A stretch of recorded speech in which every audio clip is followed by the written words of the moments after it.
Saudações, nobres ouvintes do podcast Sem Esperança. Hoje de manhã eu fiz um short comentando bem brevemente e, claro, parabenizando a atitude do governador de Goiás, Ronaldo Caiado, frente ao. Em resposta, né, para ser mais preciso, ao ao ataque, né, de um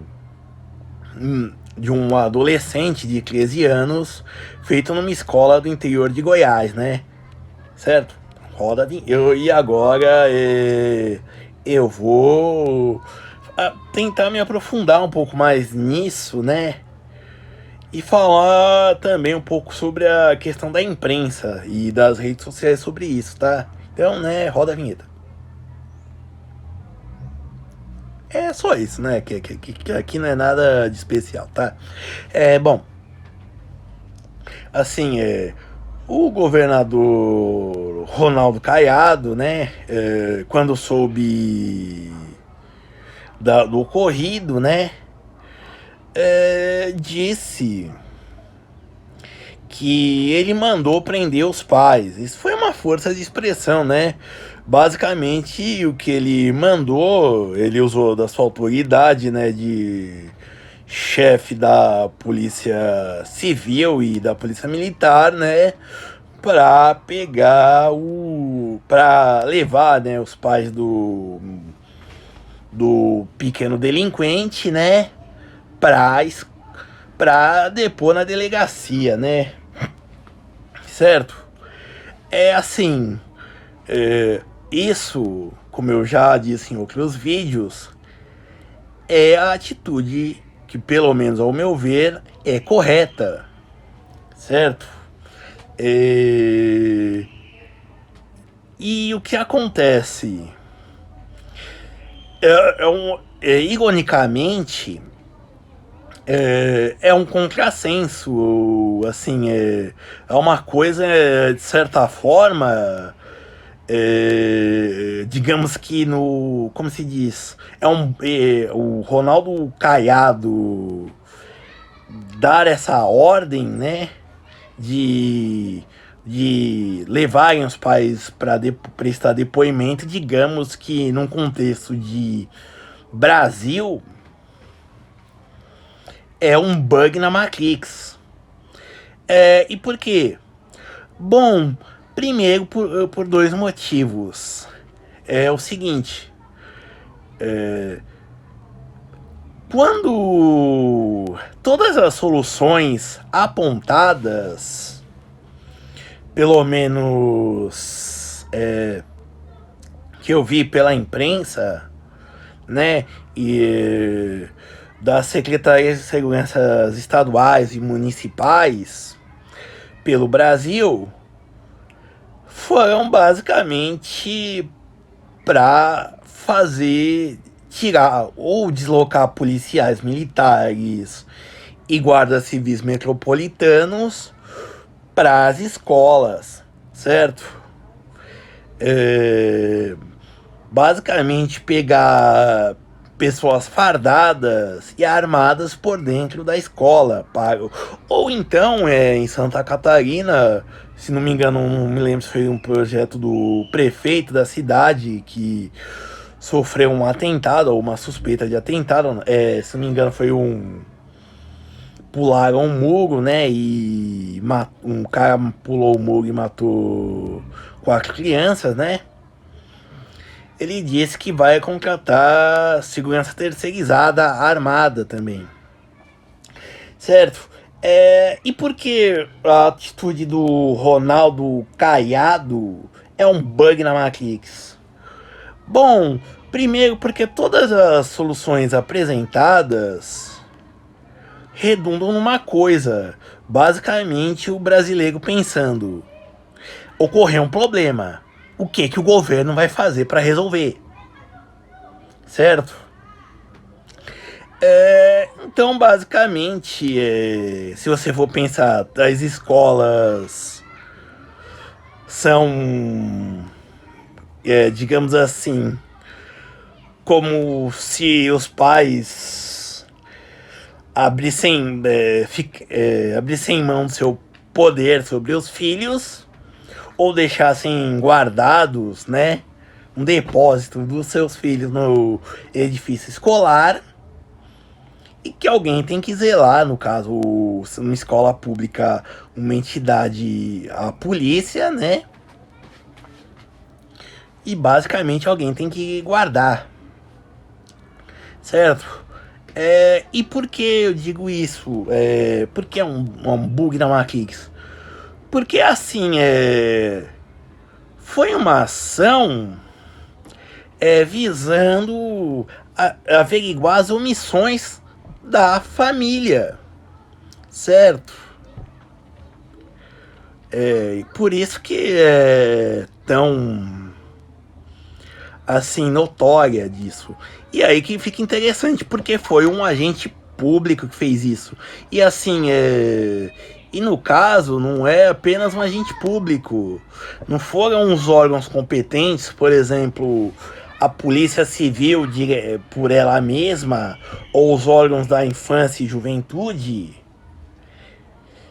ou as secretarias de educação, que apesar de não ter questão na parte da resolução do crime em si, né? No caso, ato infracional, mas não vem ao caso essa discussão.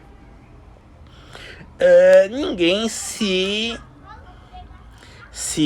mobilizou para ir perguntar para responsabilizar os pais. Basicamente, a questão redundou no que o Estado vai fazer, o que o poder público vai fazer para resolver esses problemas, certo?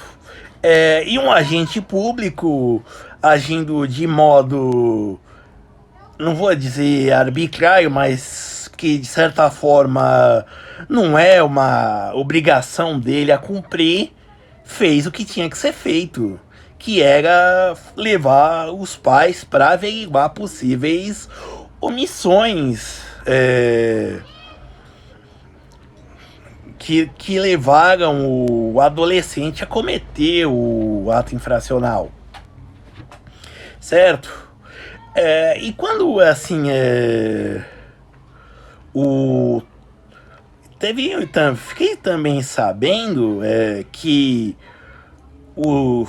que empresários das redes sociais, né, tiveram uma reunião, na verdade, né, com o ministro da Justiça, Flávio Dino, para tratar disso, né, desses supostos grupos, né, de gente se mobilizando para fazer ataques e se coordenando, né,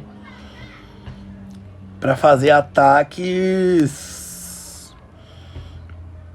em escolas. E o Twitter disse: olha, não, foram detectados alguma coisa assim. Provavelmente não foi ninguém dizendo: vou atacar em tal escola, tal. Deve ter sido uma hashtag que alguém compartilhou, que virou entre o Trend Topics, né? Mas que aquele negócio que não deveria aparecer, apareceu, né? Que não é que seja errado, mas pega mal, né? E o Twitter se posicionou dizendo que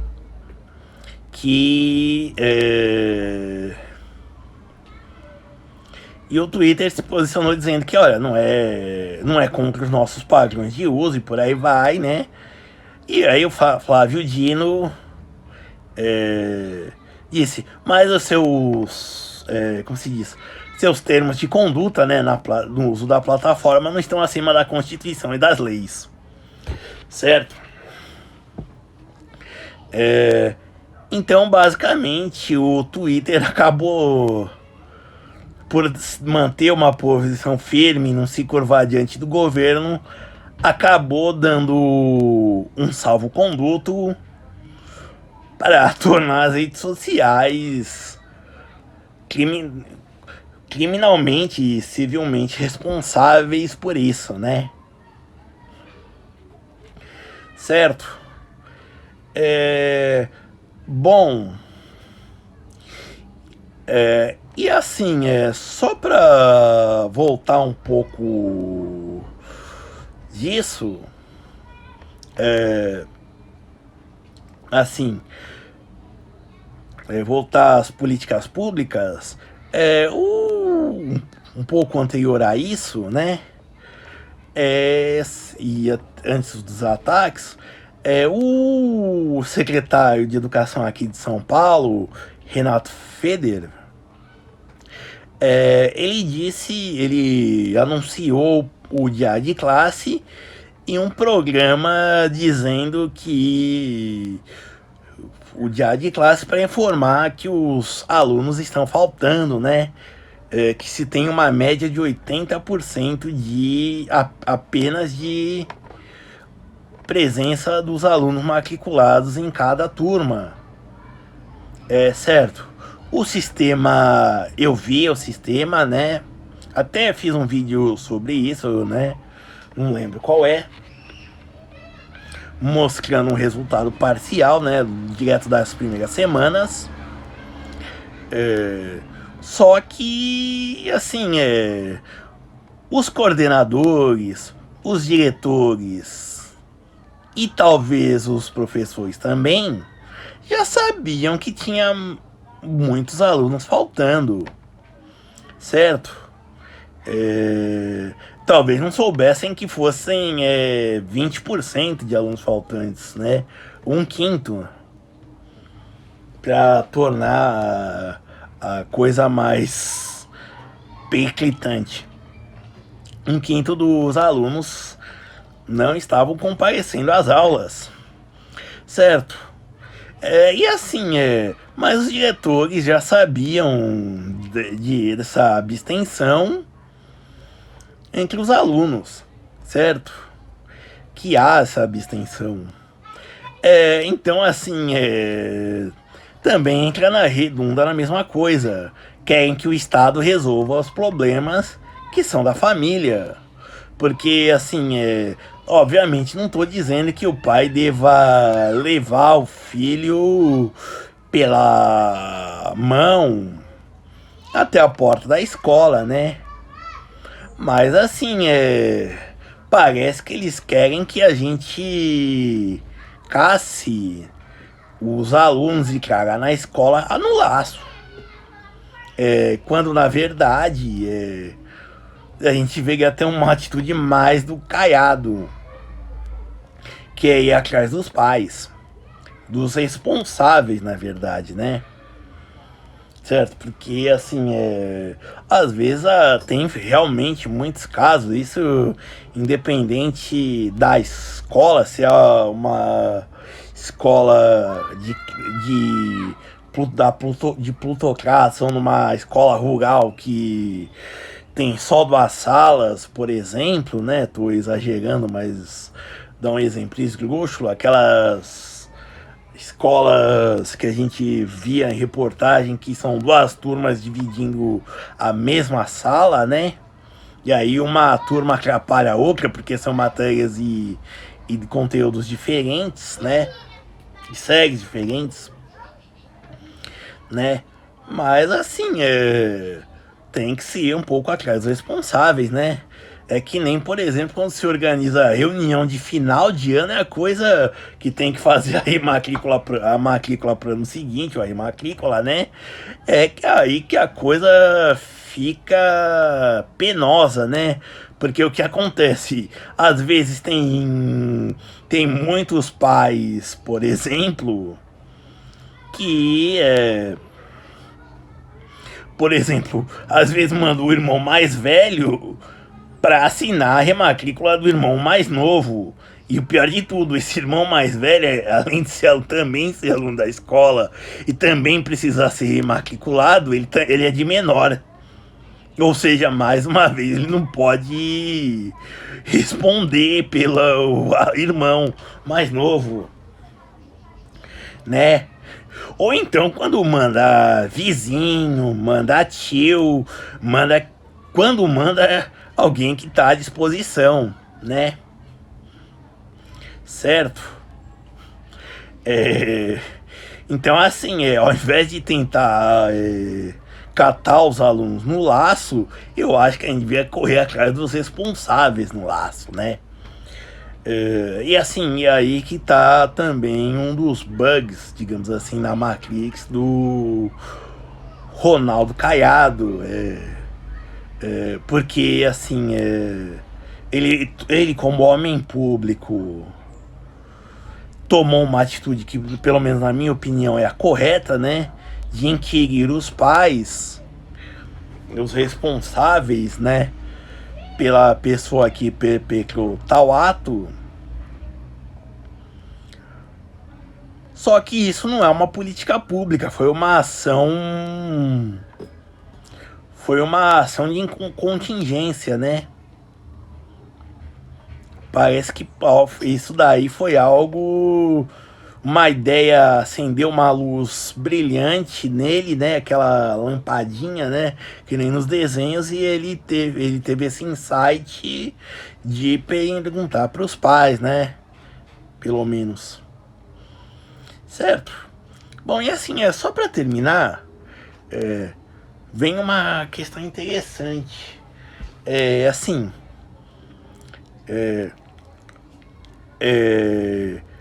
o jornalismo, ele tem, ele age também com modas, certo? Ele segue moda, tendências. Só que eles recebem um nome bonito, né, de ou agenda setting ou agenda jornalística. Ou seja, basicamente os veículos de comunicação falam de um certo assunto. E aí é interessante, né? Assim, o assunto que ia entrar na agenda jornalística era a difusão do fentanil, uma droga sintética, um opiáceo sintético que é 300 milhões de vezes mais perigoso que a morfina, mas parece que os atentados a escolas, né? Parece que eles ocuparam mais a atenção da mídia, né? E o fentanil parece que ele foi pra gaveta, né? Se não me engano, saiu só umas noticiazinhas, uma reportagem ou outra na TV, meio bem perdidas, mas assim, é que nem essa ideia de o crack, a pedra da morte, realmente também é proveniente de uma agenda jornalística, né? E assim, só para vocês terem uma ideia assim, de como isso é fato, vejam um episódio daquela série da Elise Matsunaga na Netflix, onde um dos jornalistas da Atena, acho que é Lucas ou não lembro alguma coisa, ele tava, quando durante o julgamento da Elise, uns colegas comentaram: putz, vai acabar esse assunto, né? Não vai ter o que noticiar. Então, sim, agenda jornalística, né? No caso, teve o atentado. Teve esse primeiro atentado, né? Em São Paulo. Depois esse em Blumenau. Agora teve um no Amazonas. Agora esse em Goiás. E aí começaram a pular os idiotas fazendo apologias aos atentados, né? E parece que quem entra na vez, né? Quem seria a vítima, digamos assim, da agenda, ou o alvo, né? Ou então a moda da agenda jornalística era para ser o fentanil, né? Mas parece que ele ficou para depois. Né? Parece. Mas eu acho que ele vai ter o seu momento ainda para brilhar, né? E, e também aterrorizar a sociedade, certo? Bom, pessoal, desculpa esse vídeo, eu me alonguei mais do que eu queria. E tô me alongando mais ainda, mas obrigado.